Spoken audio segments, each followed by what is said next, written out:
Welcome to a Foxy Tech Tips tutorial on checking for updates on Windows 11.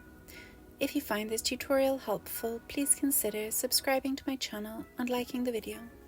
From the Windows 11 desktop, click the Start menu button from the bottom toolbar. In the search bar, search for Settings and open them.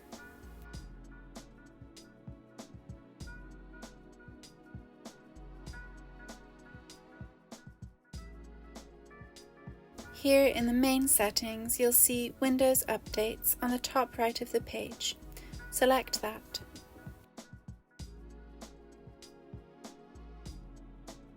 It will now check for updates and show you any that need to be downloaded or installed.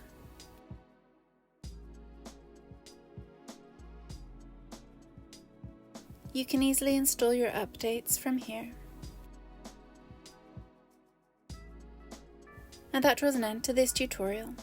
Please like the video if you found it helpful and subscribe to Foxy Tech Tips for more Windows 11 tips and tricks.